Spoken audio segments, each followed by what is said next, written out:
Question है a boy standing on a stationary lift open from away throws a ball upward with an maximum initial speed he can equal to 49 metre per second.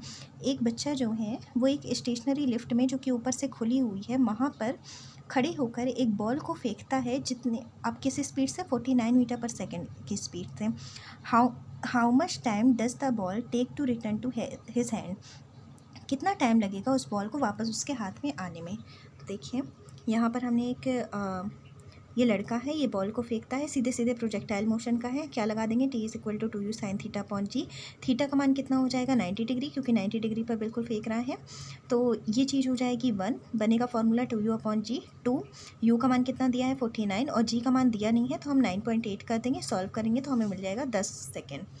इसके बाद आगे question पूछ रहा है if the lift start moving up with a uniform speed of 5 meter per second and the boy again throw the ball up with the maximum speed he can, how long does the ball take to return to his hand।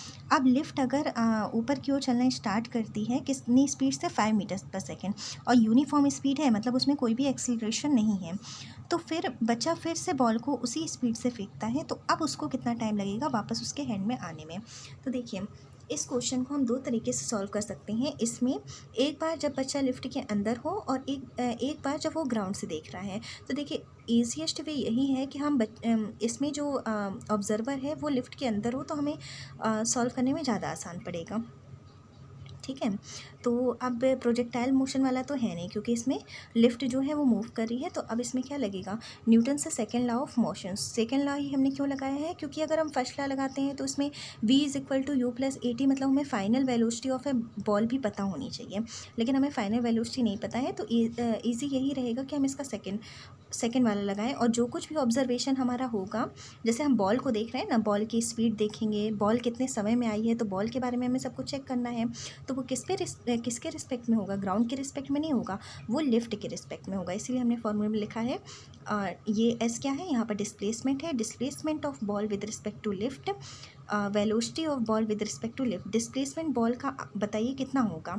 जब एक बच्चा यहाँ पर जो अंदर बैठा हुआ है वो जब बॉल को यहाँ से फेंक रहा है और वापस ये बॉल यहीं पर आ रही है तो उसके लिए तो डिस्प्लेसमेंट जीरो हो रहा है ना।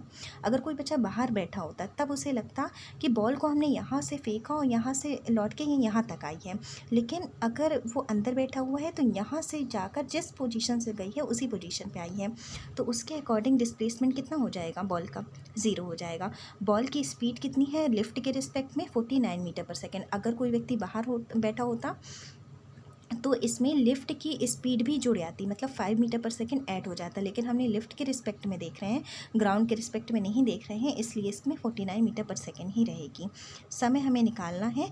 Acceleration of ball with respect to lift कितना होगा भाई, जब बॉल ऊपर की ओर जा रही है तो नीचे की तरफ एक्सेलरेशन लगेगा ना, कितना लगेगा, जी इज इक्वल टू माइनस का 9.8, वही हमने यहाँ पर लिख दिया 9.8 टी स्क्वायर। जब हमने इसको सॉल्व किया तब हमें वापस कितना मिला 10 सेकेंड। मतलब कोई फ़र्क नहीं पड़ता है कि बॉल 5 मीटर पर सेकेंड से ऊपर की ओर जाए या फिर वो स्थिर हो, स्टेबल हो, स्टेशनरी स्टेट में हो, दोनों ही में हमारा जो टाइम आएगा वो 10 सेकेंड ही आएगा। ठीक है।